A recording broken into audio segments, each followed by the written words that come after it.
아브라함이 차지하고 있는 위치는 매우 특별하죠. 이스라엘의 시조이기도 하고 복의 근원이라고 평가되어 있습니다. 마태복음 1장 1절 보면 아예 예수 그리스도의 첫 번째 조상이다 이렇게까지 표현해 놓고 있죠. 이사야서나 야고보서에 보면 심지어 아브라함을 가리켜서 하나님의 벗, 하나님의 친구 이렇게까지 자랑하고 있습니다. 그리고 로마서 4장 11절을 보면 믿는 모든 자의 조상 이렇게까지 기록되어 있고요. 창세기 전체 50장 중에서 14개 장 그리고 히브리서 11장 내용 중에 3분의 1이 바로 이 아브라함에 관한 이야기입니다. 이 사람의 비중이 얼마나 큰지를 알 수 있는 내용이죠. 저는 오늘 이 성서의 증언을 통해서 하나님께서 아브라함을 처음 부르셨던 때로 돌아가 보려고 합니다. 하나님의 부르심에 응답했던 아브라함의 과거 모습을 저와 함께 살펴보는 여행을 한번 해보시죠. 그리고 그 여정 중에서 우리는 이미 수천 년 전에 기록된 아브라함의 이야기를 통해서 성서가 오늘 우리에게 들려주는 교훈이 뭘까 두 가지 정도만 함께 나눠보려고 합니다. 모쪼록 성령의 인도하심으로 행복하고 평안한 여정 되시기를 축복합니다. 오늘 본문은 바벨탑 사건 다음에 등장하는 이야기인데요. 하나님께서 땅과 복을 주겠다고 하신 약속이 아브라함에게 어떻게 이어지고 있는지를 보여주는 내용입니다. 그 언약의 핵심은 아브라함에게 큰 민족과 복의 근원이 되라 라는 것이었죠. 아브라함을 택하시고 그 가문과 민족까지 번성케 하겠다고 하시면서 단연코 그 목적은 하나님 나라를 이루는 데 있다라고 밝히신 겁니다. 이제 본문의 내용을 한 절씩 살펴보겠습니다. 1절입니다. 너는 너의 고향과 친척과 아버지의 집을 떠나 내가 네게 보여줄 땅으로 가라. 하나님께서 이 약속을 하시기 전에 하나님과 아브라함의 관계가 어땠는지는 성경에 기록되어 있지 않습니다. 그러나 하나님께서 이 명령을 하실 때 아브라함은요 모세처럼 도대체 당신이 누구신데 이런 말씀을 하십니까? 라고 묻지 않지요.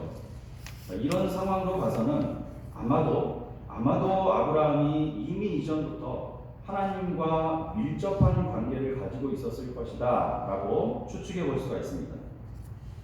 실제로 탈무드에 보면 아브라함의 아버지 데라가 우상을 만들어 팔던 사람이었고 아브라함은 하나님을 섬기기 위해서 아버지 데라가 만든 우상들을 다 부수었다라는 내용이 들어가 있죠. 하나님과 아브라함의 관계가 예전부터 이렇게 밀접한 관계에 있었다고 하더라도 아브라함 입장에서는요 집과 고향을 떠나라는 이 말은요 완전히 터무니없는 내용입니다. 무책임하고 무리한 요구였던 거죠. 한번 생각해 보십시오. 고대 근동 지방은 정치나 치안이 매우 불안정하고 위험하던 시기였습니다. 국가의 보호보다는 가족이나 혈통 혹은 마을 공동체가 자신들을 지켜줄 거의 유일한 장치였다는 이야기인데요. 그런데 이곳을 떠나랍니다. 이곳을 떠나라는 말은요, 곧 가족들의 목숨까지 위태로운 상황에 처할 수도 있게 만드는 그런 명령인 거죠. 특히 아브라함과 그 가족들이 살고 있는 지역은 가장 문명이 발달했던 지역이었습니다. 살기 좋았다는 뜻이었겠죠. 정상적인 사람이라면 이런 요구에 대해서 거절하는 게 맞습니다.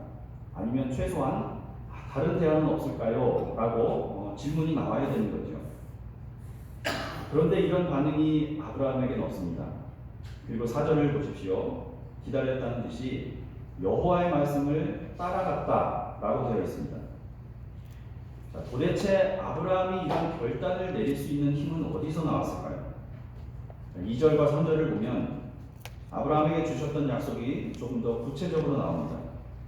내가 너로 큰 민족을 이루고 내게 복을 주어 내 이름을 창대하게 하리니 너는 복이 될지라. 이 구절을 자세히 보면 조금 전에 드렸던 질문에 대한 실마리가 조금 풀릴 수 있겠습니다. 이 말씀은 지금까지와는 전혀 다른 새로운 시대, 새로운 나라를 아브라함아, 내가 너로부터 이루겠다라는 뜻이기 때문입니다. 그게 어떤 나라입니까? 그분이 통치하시는 나라입니다. 선지자 이사야는 이 나라를 이렇게 묘사했습니다. 화면을 같이 보실까요? 이사야서 11장 6절 이하입니다. 네, 함께 읽겠습니다. 늑대가 새끼 양과 어울리고 표범이 숫 염소와 함께 뒹굴며 새끼 사자와 송아지가 함께 불을 띠들이니 어린아이가 그들을 몰고 다니리라. 암소와 곰이 친구가 되어 그 새끼들이 함께 뒹굴고 사자가 소처럼 여물을 먹으리라. 젖먹이가 생무사의 굴에서 장난하고 적된 어린아이가 독사의 굴에 겁없이 손을 넣으리라. 나의 거룩한 산 어디를 가나 서로 해치거나 죽이는 일이 다시는 없으리라. 바다에 물이 넘실거리를 땅에는 야를 아는 지식이 차고 넘치리라. 상황이나 경험을 뛰어넘으면서 하나님의 명령을 행위로 이루어냈던 성서 속의 인물들이 많습니다. 모세도 그랬고요, 다윗이 그랬죠. 그리고 오늘 아브라함이 그랬습니다. 그래서 성서는요, 이 사람들의 마음과 행위를 한데 묶어서 믿음 이렇게 평가하고 있습니다. 보이지 않아도 하나님의 약속이기 때문에 성취될 것이라는 믿음이 조금 전 제가 드렸던 질문에 대한 답이라고 할 수 있겠습니다. 아브라함이 그런 결단을 할 수 있었던 것은 바로 믿음에서 온 힘이었던 거죠. 고향과 친척과 아버지의 집을 떠나라는 요구예요. 아브라함이 보인 반응이 히브리서 11장 8절에는 이렇게 표현되어 있습니다. 한번 들어보십시오. 아브라함도 믿음이 있었기 때문에 하나님께서 그를 불러 장차 그의 몫으로 물려주실 땅을 향하여 떠나라고 하실 때 그대로 순종했습니다. 사실 그는 자기가 가는 곳이 어떤 곳인지도 모르고 떠났던 것입니다. 그리고 오늘 본문 5절과 6절도 보십시오. 아브라함이 그의 아내 사레와 조카 롯과 하란에서 모은 모든 소유와 얻은 사람들을 이끌고 가나안 땅으로 가려고 떠나서 마침내 가나안 땅에 들어갔더라. 아브라함이 그 땅을 지나 세겜 땅 모래 상수리 나무에 이르니 그때 가나안 사람이 그 땅에 거주하였더라. 자, 상상해 보십시오. 하나님의 명령에 순종해서 가나안 땅으로 무작정 간 것만 해도 대단한 일입니다. 그런데 여기서 더 주목해야 할 점이 한 가지가 더 나오는데요. 성경 어디를 봐도 아브라함이 이곳에 도착하고 난 이후에 하나님께서 기이한 행적이나 이적을 보이셔서 그곳 사람들을 일시에 몰아내고 그 땅을 차지했다는 기록은 어디에도 없습니다. 모든 것을 버리고 갖은 시련을 견뎌가면서 이곳까지 왔어도 아브라함은 여전히 여기에서도 하루하루 살 곳을 찾아 헤매는 처지였던 거죠. 날마다 생계를 걱정해야 하는 떠돌이에 불과했던 겁니다. 언약의 땅까지 왔고 하나님이 약속해 주신 땅 한가운데 서 있는데도 자신이 즉시 취할 수 있는 것은 아무것도 없었다는 얘기죠. 요즘 우리 처지와 좀 비슷하다는 생각도 설교 준비하면서 해보았습니다. 모든 것을 우리에게 주셨는데 아직도 이 땅에는 머리 놓일 집 하나 없는 사람들이 많죠. 아브라함 같은 형편이 아닐까 이렇게 생각을 해보았습니다. 자, 그런데요, 이런 와중에도 성서가 증언하는 아브라함의 행동을 한번 보십시오. 7절 이하입니다. 여호와께서 아브라함에게 나타나 이르시되 내가 이 땅을 내 자손에게 주리라 하신지라. 자기에게 나타나신 여호와께 그가 그곳에서 제단을 쌓고. 자, 이 장면에서 아브라함과 하나님의 모습을 한번 떠올려 보십시오. 언약의 땅까지 온 아브라함에게 하나님은 다시 한번 나타나십니다. 그리고 약속을 확신시키시죠. 내가 이 땅을 내 자손에게 주겠다. 그리고 아브라함은 하나님의 나타나심에 감사해서 거기에 반응하면서 제단을 쌓는 것으로 하나님께 감사의 마음을 올려드립니다. 성경에서 하나님의 나타나심을 기념해서 제단을 쌓았다는 얘기는요, 사실 이곳에서 처음 나타납니다. 아브라함이 최초였다는 거죠. 그리고 8절 9절을 계속해서 보면 아브라함은 장막을 옮겨가는 동안, 이동해 가는 동안 가는 곳마다 습관처럼 제단을 쌓았다는 걸 알 수 있습니다. 근데 여기에서 자세히 보지 않으면 놓치기 쉬운 한 가지가 더 있는데요. 이게 뭐냐면 조금 전 아브라함은 하나님이 자기에게 나타나신 것을 기념해서 제단을 쌓았다고 했습니다. 그리고 그 이후에도 가는 곳마다 제단을 쌓았다고 했죠. 그런데 그 이후의 구절에는요, 아브라함이 가는 곳마다 제단을 쌓았어도 제사를 드릴 때마다 하나님께서 다시 그곳에 나타나셨다는 말은 없는 겁니다. 처음에는 하나님이 나타나신 것을 기념해서 제단을 쌓았다가 그 다음에는 하나님이 굳이 나타나시지 않아도 스스로 제단을 쌓으며 나아갔다는 말입니다. 여기에 대해서요, 어떤 학자들은 아마도 아브라함이 하나님을 향한 믿음이 이제는 그분이 때마다 나타나시지 않아도 자발적으로 제사를 그리고 감사하는 마음을 올려드릴 정도로 믿음이 성숙했기 때문이다, 이렇게 설명합니다. 하나님께서 나타나시지 않아도 계속해서 제단을 쌓은 아브라함의 행위를 기억하시기 바랍니다. 하나님의 침묵에도 불구하고요, 우리는 계속해서 기도하고 예배하고 이웃을 돌보는 일을 계속해야 한다는 교훈인 겁니다. 왜 그렇습니까? 이것이 하나님의 명령이고 약속이기 때문에 그렇습니다. 어쨌든 아브라함은 약속의 땅에서조차 떠돌아다니면서도 자발적으로 하나님을 향한 감사와 제사를 쉬지 않았습니다. 왜 그렇습니까? 아브라함이 이렇게 믿음이 높게 평가를 받는 이유가 있죠.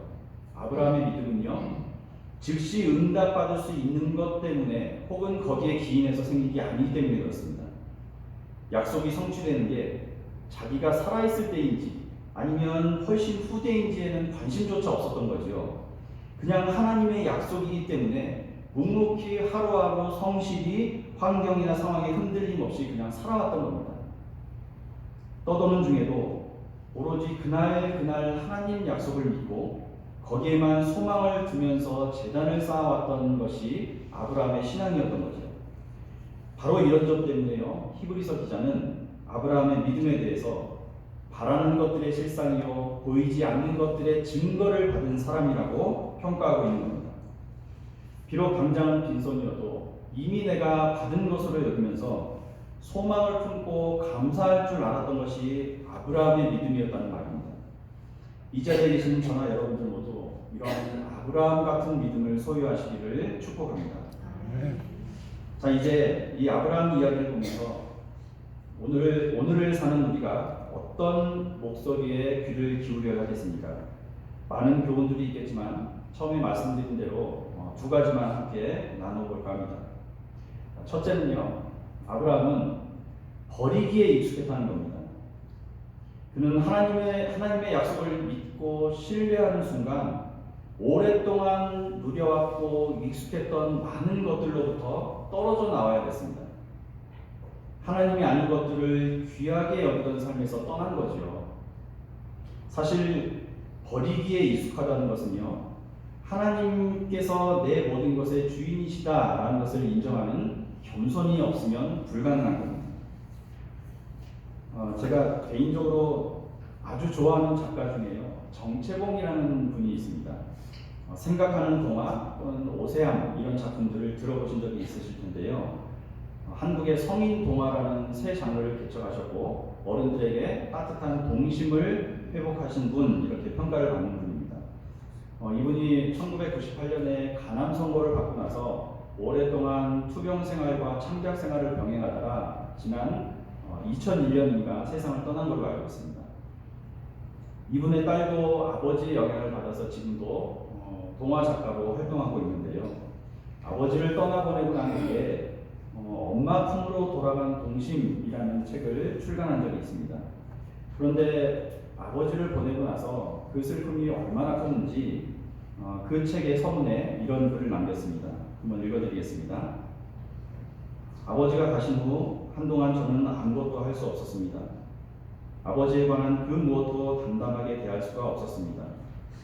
이제는 불러도 아버지는 대답이 없으시고 따뜻한 숨결도 느낄 수 없지만 아버지가 남겨두신 글과 이 책으로 서름과 그리움을 대신하고자 합니다. 아버지가 단 하루만이라도 하늘에서 이 땅으로 휴가를 나온다면 아버지가 할머니 치마폭에 안겨 슬픔을 털어놓았듯이 저도 아버지 품에 안겨서 펑펑 울 것만 같습니다. 받습니다. 그리고 진심으로 존경하고 사랑하노라고 꼭 한번 말하고 싶습니다. 가족들에게 존경을 받는다는 게 얼마나 어려운 일인지 아시죠? 아마 이분은 자녀에게도 본이 되는 삶을 살다가 떠나신 것 같습니다. 이분이 어떻게 이렇게 자녀들의 존경을 받는 삶을 살았을까 고민하다가요, 이분의 글에서 아주 작은 힌트 하나를 찾았습니다. 죽음을 앞둔 이분이 투병 생활을 하다가 하루는 병실 문을 이렇게 빼꼼히 열어봅니다. 그리고 갑자기 문득 어떤 깨달음이 들었는데요, 그 깨달음을 이런 모양의 글로 남겨놓았습니다. 오후 1시 30분 병실 문을 들어서다. 침대 하나, 보조침대 겸용 긴 의자 하나, 탁자 하나, 의자 둘, 냉장고 하나, 전화기 하나, 옷장 하나. 한두 사람이 지닐 수 있는 최소한의 장비로군. 그동안 없어도 좋을 것을 참 많이도 가지고 살았네. 죽음을 앞둔 상황에도요, 소유에 관해서 이 정도의 깨달음이 있는 부모를 어느 자녀가 존경하지 않을 수 있겠습니까? 우리는 지금 얼마나 많은 것들을 창고에 모아놓고 만족하며 살고 있는지요. 또는 무언가를 더 모으기 위해서 우리는 하루에도 얼마나 많은 시간과 정성과 노력을 기울이고 있습니까? 그리고 얼마나 우리가 창고에 더 모아두려야 이웃과 함께 나눌 여유가 생기게 될까요? 죄송한 표현이지만 하나님께서 저나 여러분들에게 이렇게 맡겨주신 것, 빌려주신 것들을 도로 찾아가시는 날은요, 이 예배가 끝나고 돌아가는 오늘 밤일 수도 있습니다. 또는 몇 시간, 며칠, 몇 년 후일지 아무도 모르죠. 그러나 여기 있는 누가 되었든 앞으로 길어야 몇십 년 안에 반드시 일어날 일입니다. 결국 언젠가는 하나님께서 우리에게 빌려주셨던 물질과 영혼과 시간을 도로 찾아가실 날이 있을 거라는 이야기죠. 내가 가진 것들을 하나님의 것이라고 여기시면서 나그네처럼 버리기에 익숙한 삶이야말로 아브라함의 이야기에서 우리가 찾을 수 있는 가장 훌륭한 교훈이라고 하겠습니다. 버리기에 익숙해지시기를 축복합니다. 두 번째는요, 아브라함은 떠도는 중에도 일상을 하나님께 드렸다는 겁니다. 오늘 본문 4절은 그가 여호와의 말씀을 따라갔다라고 증언합니다. 갈대아 우르에서 하란으로, 하란에서 가나안 땅으로, 다시 가나안에서 세겜으로 가는 동안 그는 가는 곳마다 매일 생존을 걱정해야 했지만 그럼에도 불구하고 하나님께 제단을 쌓는 일을 게을리하지 않았습니다. 오늘 본문에도 가는 곳마다 제단을 쌓으며 그의 이름과 약속을 기억했던 일들이 세세하게 기록되어서 지금 우리의 손에까지 들려져 있는 거죠. 두 번째 교훈은요, 매일 하나님의 명령을 잊지 마시라는 겁니다. 어디를 가든 무엇을 하든 하나님 말씀을 묵상하시고요, 과연 이게 하나님 뜻에 맞는가를 고민해 보시기 바랍니다. 그리고 무엇보다 이게 하나님 말씀이라는 확신이 들면 그대로 행하시면서 하나님 자녀다운 품격 그리고 예수 향기를 풍겨내시는 생활하시기를 축복합니다. 아멘. 말씀을 정리하겠습니다. 하나님의 주인 되심을 인정하시면서 무엇보다 버리기에 익숙한 삶을 사시길 축복합니다. 그리고 낯선 곳으로 가면서도 가는 곳마다 감사의 제사를 드렸던 아브라함처럼 매일 하나님과 동행하며 사시길 축복합니다. 조금 더 욕심을 부린다면 나그네로 살다 이 땅에 그리고 우리 안에 이렇게 좋은 하나님 나라를 심어주고 가신 예수 마음 담길 마음 다해 축복합니다. 프랑스의 법 역사학자이면서 사회학자이자 신학자인 자크 엘룰은 이런 말을 남겼습니다. 물질의 신 만몬을 기쁘게 하는 방법은 부지런히 버는 것이다. 그러나 하나님을 기쁘게 하는 방법은 부지런히 버리는 것이다. 제가 버린다고 표현은 이렇게 드리지만요, 본래 우리 것이 아닌 것을 어쩌면 우리가 버린다는 표현도 은근히 우리 자랑을 하는 게 아닌지 모르겠습니다. 소유한 것이 있어야 버리는 법이죠. 모든 것이 하나님의 것인데 우리가 뭘 하나라도 버릴 걸 가지고 있겠습니까? 우리가 가진 것들은 우리가 이 땅을 나그네로 사는 동안 하나님께로부터 빌려온 것임을 잊지 마시고 우리 후손들이나 또는 우리 필요한 사람들의 우리보다 더 필요한 사람들에게 그대로 물려주고 전해주어야 할 것임을 기억하시기 바랍니다. 소유로부터 그리고 소유하려는 마음으로부터 자유로운 떠돌이가 되시기를 축복합니다. 이런 믿음 굳게 붙으셔서요. 아브라함처럼 이번 한 주도 하나님을 기쁘시게 해드리는 저와 여러분들 되시기를 참 좋으신 예수님 이름으로 축복하고 축원합니다. 소유의 마음을 두지 않았던 신앙인의 모범을 보였던 인물이 하나 있습니다. 우리 함께 욥기서 한 구절을 읽고 마치겠습니다. 욥기서 1장 20절에서 22절입니다. 여기 화면 보고 같이 읽을까요? 그제야 욥은 일어나 겉옷을 찢고 머리를 깎았다. 그리고는 땅에 엎드려 입을 열었다. 벌거벗고 세상에 태어난 몸 알몸으로 돌아가다. 야훼께서 주셨던 것 야훼께서 도로 가져가시니 다만 야훼의 이름을 찬양할지라. 이렇게 욥은 이 모든 일을 당하여 죄를 짓지 않았고 하나님을 비난하지도